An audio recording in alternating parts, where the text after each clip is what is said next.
Hi പ്രിയമുള്ള സുഹൃത്തുക്കളെ, ഏതൊക്കെ സാഹചര്യത്തിലാണ് വിഷം ചീറ്റേണ്ടത് എന്ന് നോക്കി തലച്ചോറ് നിറയെ വിഷവും നിറച്ചുകൊണ്ട് നടക്കുന്ന ഒരു വിഷജന്തുവാണ് ഒവൈസി.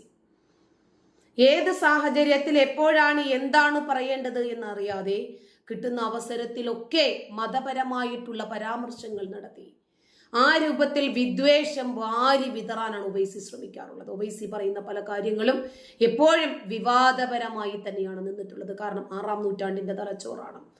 6-ാം നൂറ്റാണ്ടിന്റെ മതവും ആ മത കിതാബും എന്തു പറയുന്നു എന്ന് നോക്കിയാണ് ഒവൈസി പലപ്പോഴും പല കാര്യങ്ങളും പറയാറുള്ളത്. അതുകൊണ്ട് തന്നെ അഭ്യസ്തവിദ്യരായ ജനക്കൂട്ടങ്ങൾക്കിടയിൽ ഒവൈസി ഒരു പരിഹാസ കഥാപാത്രമാണ്. ഏത് സാഹചര്യത്തിലും വിഭവസമൃദ്ധമായ ഭക്ഷണത്തോടൊപ്പം ഒരൽപ്പം കാഷ്ടം വയ്ക്കുന്നത് പോലെ എന്ത് പറയുന്നതിൻ്റെയും ഇടയ്ക്ക് ആ ഗോത്രമതത്തിന്റെ ഒരു ശകലം എടുത്തിട്ടിട്ടില്ലെങ്കിൽ ഒവൈസിക്ക് സമാധാനമേ വരാറില്ല. പ്രധാനമന്ത്രി നരേന്ദ്രമോദി ദർഗയിലേക്ക് ചാദർ അയച്ചത് ഒരു നല്ല വശമായി കാണണമെന്ന് അജ്മീർ ഷെരീഫ് ദിവാൻ സൈനുലാബ്ദീൻ അലി ഖാന്റെ മകൻ നാസറുദ്ദീൻ ചിഷ്തി പറഞ്ഞു. പ്രധാനമന്ത്രിമാർ പിന്തുടരുന്ന ദീർഘകാല പാരമ്പര്യത്തിന് അനുസൃതമായിട്ടാണ് പ്രധാനമന്ത്രി മോദിയുടെ നടപടിയെന്നും അദ്ദേഹം പറഞ്ഞു. അജ്മീർ ദർഗയിലേക്ക് മോദി ചാദർ അയക്കുന്നത് ഒരു ഗുണവും ചെയ്യില്ല എന്നാണ് നേരത്തെ തന്നെ AIMIM അധ്യക്ഷനായ അസദുദ്ദീൻ ഒവൈസി പറഞ്ഞത്. അദ്ദേഹത്തിന് മറുപടിയായിട്ടാണ് ഇപ്പോൾ അജ്മീർ ദർഗയിലെ കാര്യങ്ങളുമായി ബന്ധപ്പെട്ട് ഒരു സമീപനം വന്നിരിക്കുന്നത്. കാരണം അസദുദ്ദീൻ ഒവൈസിക്ക് മറുപടി അവരിൽപ്പെട്ട ആളുകൾ തന്നെ കൊടുക്കുന്നതാണ് നല്ലത്. അതിനാണ് നല്ല രൂപത്തിൽ ഒരു മറുപടി അജ്മീർ ഷെരീഫിന്റെ ദിവാനായിട്ടുള്ള സൈനുലാബ്ദീന്റെ മകന്റെ നാവിൽ നിന്ന് തന്നെ കിട്ടിയത്. നാസറുദ്ദീൻ ചിഷ്തിയാണ് നല്ല രൂപത്തിൽ ഒവൈസിക്ക് ഒരു മറുപടി കൊടുത്തത്. അതായത് എല്ലാ പ്രധാനമന്ത്രിമാരും ഇതുപോലെയുള്ള കാര്യങ്ങൾ ചെയ്തു വരുന്നിരുന്നു. അതുകൊണ്ട് ഇന്ത്യയിലെ എല്ലാ പ്രധാനമന്ത്രിമാരും ദീർഘകാലമായി ചെയ്തു വരുന്ന ഒരു വിഷയം, ഒരു ആചാരം നരേന്ദ്രമോദി ചെയ്യുമ്പോൾ മാത്രം എന്താണ് അസദുദ്ദീൻ ഒവൈസിക്ക് ഇത്രയും ഒരു ചൊറിച്ചില്? അജ്മീർ ദർഗയിലേക്ക് മോദി ചാദർ അയക്കുന്നത് ഒരു ഗുണവുമില്ലാത്രേ. മുമ്പുള്ള പ്രധാനമന്ത്രിമാരൊക്കെ ചെയ്തപ്പോൾ ഗുണമുണ്ടായിരുന്നോ? ഇപ്പോ ഈ ഒവൈസിയുടെ പ്രസ്താവന ഉചിതമല്ല എന്നും അദ്ദേഹത്തിന്റെ കാഴ്ചപ്പാടുകൾ അറിയാൻ ചാദറിനോടൊപ്പം പ്രധാനമന്ത്രി അയച്ച സന്ദേശം അദ്ദേഹത്തിന് വായിക്കാമെന്നും ചിഷ്തി പറഞ്ഞു. ഇപ്പോ കേന്ദ്ര ന്യൂനപക്ഷ കാര്യമന്ത്രി കിരൺ റിജിജു ശനിയാഴ്ചയാണ് അജ്മീർ ദർഗയിൽ സൂഫി സന്യാസിയായ ഖ്വാജ മൊയിനുദ്ദീൻ ചിഷ്തിയുടെ ഉറൂസില് മോദി അയച്ച ചാദർ സമർപ്പിച്ചത്. ദർഗയിൽ വെച്ച് അദ്ദേഹം പ്രധാനമന്ത്രിയുടെ സന്ദേശം വായിച്ചു. അതിൽ മതങ്ങൾക്കപ്പുറമുള്ള ആളുകളോട് ഐക്യത്തോടുകൂടി പ്രവർത്തിക്കാൻ ആഹ്വാനം ചെയ്തു. ഇന്ത്യൻ ചരിത്രത്തിലെ വിവിധ ഘട്ടങ്ങളിൽ ജനങ്ങളുടെ ഇടയിലേക്ക് പോകുകയും അവരുടെ ജീവിതത്തെ പ്രകാശിപ്പിക്കുകയും ചെയ്ത സന്യാസിമാരെയും ഫക്കീർമാരെയും കുറിച്ച് മോദി തന്റെ സന്ദേശത്തിൽ സംസാരിച്ചു. അവരിൽ ഒരാളായ ഖ്വാജ ഗരീബ് നവാസ് സമൂഹത്തിൽ സ്നേഹവും ഐക്യവും വളർത്തുന്നതിൽ പ്രധാന പങ്ക് വഹിച്ചു.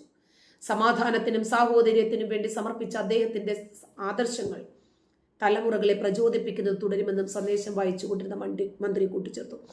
അതായത് ഇവർക്ക് ഏത് സാഹചര്യത്തിലും മതമാണ് വേണ്ടത്, പക്ഷേ നരേന്ദ്രമോദിക്ക് വേണ്ടത് മനുഷ്യ സൗഹാർദ്ദമാണ്. ഒവൈസിക്ക് എപ്പോൾ ആരോട് എന്ത് പറയണമെന്ന് അറിയില്ല. അതുകൊണ്ടാണ് സ്വന്തം ആളുകളിൽ നിന്ന് തന്നെ ശരിക്കും മറുപടി കിട്ടിക്കൊണ്ടിരിക്കുന്നത്. മതമെടുത്ത് വിളമ്പുമ്പോൾ നരേന്ദ്രമോദി മനുഷ്യ സ്നേഹത്തെക്കുറിച്ചും സൗഹാർദ്ദത്തെക്കുറിച്ചും പരസ്പരമുള്ള സഹവർത്തിത്വത്തെക്കുറിച്ചുമാണ് അണ്ണാക്കിൽ പിരിവെട്ടുന്ന രൂപത്തിൽ മറുപടി അങ്ങോട്ട് കൊടുത്തത്. ഡൽഹി നിയമസഭാ തെരഞ്ഞെടുപ്പിന് മുന്നോടിയായി നടത്തിയ വാർത്താ സമ്മേളനത്തിൽ അറിവില്ലായ്മ എടുത്ത് ഛർദ്ദിച്ചിരിക്കുകയാണ് ഒവൈസി. BJPയുടെയും ആം ആദ്മി പാർട്ടിയുടെയും അമ്മ RSS ആണ് എന്നായിരുന്നു ഒവൈസിയുടെ പ്രസ്താവന. അതിനെ AAP തന്നെ കൊടുത്തോളൂ. രണ്ട് പാർട്ടികളുടെയും ആശയങ്ങൾ RSSനോട് ചേർന്ന് നിൽക്കുന്നതാണെന്നും RSS ആദ്യം ജനസംഘത്തെ രൂപീകരിച്ചു, പിന്നീട് BJPയെ 1980 രൂപീകരിച്ചു. പിന്നീട് 2012-2013 കാലത്ത് RSSന്റെ ലാബിൽ വിളഞ്ഞ പാർട്ടിയാണ് AAP അഥവാ ആം ആദ്മി പാർട്ടി എന്നാണ് ഒവൈസി പറഞ്ഞത്. 2025 ഫെബ്രുവരിക്ക് മുമ്പ് ഡൽഹി നിയമസഭാ തെരഞ്ഞെടുപ്പ് നടക്കും. കോൺഗ്രസും ആം ആദ്മി പാർട്ടിയും BJPയുമാണ് പ്രധാനപ്പെട്ട പാർട്ടികൾ. ത്രികോണ മത്സരമാണ് പ്രതീക്ഷിക്കുന്നത്. 70 സീറ്റുകളിലേക്കായിരിക്കും മത്സരം. രാജ്യത്തിന്റെ താല്പര്യം എന്താണോ ഏതാണോ അതൊന്നും കക്ഷിക്ക് ഒരു പ്രശ്നമേ അല്ല. കക്ഷിക്ക് എന്ത് ശരിയെന്ന് തോന്നുന്നു അതിനോടൊപ്പം കക്ഷി അങ്ങ് നിൽക്കും. പാർലമെന്റിൽ പലസ്തീൻ അനുകൂലമായിട്ടുള്ള മുദ്രാവാക്യം വിളിച്ചതിന്റെ പേരിൽ ഈ ഒവൈസിയെ, അതായത് ഇയാൾ ചെറിയ പുള്ളിയൊന്നുമല്ല, ഈ AIMIM എന്ന് പറയില്ലേ, ഓൾ ഇന്ത്യ മജ്ലിസ് ഇത്തിഹാദുൽ മുസ്ലിമീൻ, ഇതിന്റെ അധ്യക്ഷനാണ്. ഒരു പ്രധാനപ്പെട്ട സംഘടനയുടെ തലപ്പത്തിരിക്കുന്ന ഒരുത്തനാണ്. ഈ അസദുദ്ദീൻ ഒവൈസിക്ക് സമൻസ് അയച്ചിരിക്കുകയാണ് UP കോടതി. ജനുവരി 7-ാം തീയതി കോടതിയിൽ ഹാജരാകണമെന്നാണ് നോട്ടീസിൽ പറയുന്നത്. അഭിഭാഷകനായ വീരേന്ദ്ര ഗുപ്ത നൽകിയ ഹർജിയിലാണ് നടപടി. 5 തവണ MP ആയ ഒവൈസി ഭരണഘടനാപരവും നിയമപരവുമായിട്ടുള്ള വിശ്വാസങ്ങൾ ലംഘിച്ചിരിക്കുകയാണെന്ന് ഹർജിയിൽ പറഞ്ഞു. കേസുമായി ബന്ധപ്പെട്ട് ജൂലൈ 12-ാം തീയതി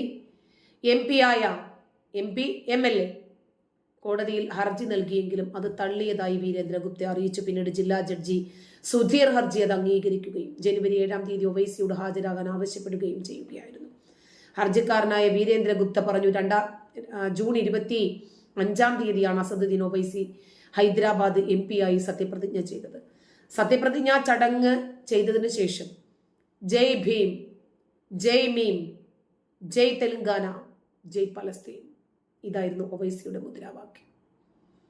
രാജ്യത്തിന്റെ താല്പര്യത്തിനെതിരായിട്ടുള്ളത് എന്തും അയാൾ ചെയ്യും. കാരണം ഇസ്രായേലിനോടാണ് ഈ യുദ്ധത്തിന്റെ തുടക്കം മുതൽ തന്നെ ഇന്ത്യ മഹാരാജ്യം ഐക്യപ്പെട്ടിരിക്കുന്നത്. പക്ഷെ ഒവൈസിക്ക് വേണ്ടത് പലസ്തീനാണ്. കേരളത്തിലെ മിക്ക മാധ്യമങ്ങൾക്കും വേണ്ടത് താലിബാൻ അവർക്ക് വിസ്മയമാണ്, ഹമാസ് അവർക്ക് പോരാളികളാണ്, ഗാസയിലെ ആളുകൾ അവർക്ക് ചങ്കാണ്, കൃഷ്ണമണിയാണ്, ഹൃദയമാണ്, ഇതൊക്കെയാണല്ലോ ഇവർ പറഞ്ഞിരുന്നത്. എന്തായിരുന്നാലും ഇതിനെയും പലസ്തീന് മുദ്രാവാക്യം വിളിച്ചതിനെതിരെയും എതിർപ്പ് പ്രകടിപ്പിച്ചുകൊണ്ട് BJP രംഗത്ത് വന്നിരുന്നു. ജയ് പലസ്തീൻ എന്ന് താൻ പറഞ്ഞതിൽ തെറ്റൊന്നുമില്ല എന്ന് ഒവൈസി പിടിച്ചു തന്നെന്ന് പറഞ്ഞു. വാപ്പ എന്താണോ വിതയ്ക്കുന്നത് അത് തന്നെ മക്കൾ കൊയ്യുമെന്ന് പറയാറില്ലേ. ഈ ഒവൈസിയുടെ മകന്റെ ഒരു 22 സെക്കൻഡ് മാത്രം ദൈർഘ്യമായിട്ടുള്ള ഒരു വീഡിയോ മുമ്പ് ഞാൻ കാണിച്ചിട്ടുണ്ട്. വല്ലാതെ വൈറലായിരുന്നു. അയാളുടെ വീഡിയോ ഇങ്ങനെയാണ്. ഒരു പയ്യനാണ്, ഹിന്ദു, നീയൊക്കെ 2 മുസ്ലിം രാജ്യങ്ങൾക്കിടയിൽ പിന്നെ 30 കോടി ജിഹാദികൾ അകത്തുമുണ്ട്. 75 കോടി കള്ള ഹിന്ദുക്കളെ മര്യാദയ്ക്ക് മിണ്ടാതിരുന്നോ, അല്ലെങ്കിൽ തീർത്ത് കളയും നിന്നെയൊക്കെ. ഹൈദരാബാദ് ഒവൈസിയുടെ മകന്റെ ഭീഷണിയാണ്. അപ്പൊ ഇവരുടെയൊക്കെ തലച്ചോറിൽ എത്രമാത്രം മതഭീകരതയും അന്യമതവിരുദ്ധതയുമാണ് നിറഞ്ഞിരിക്കുന്നത് എന്ന് ചിന്തിച്ചാൽ മതി. നമ്മൾ വിചാരിക്കുന്നതിനേക്കാൾ എത്രയോ അപ്പുറമാണ് ഇത്. ഇന്നും ഇന്നലെയും തുടങ്ങിയതല്ല.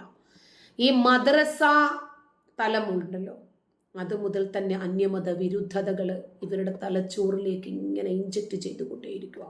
പെട്ടെന്നൊരു ദിവസം അത് മാറുമെന്ന് പ്രതീക്ഷിക്കരുത്. നന്ദി.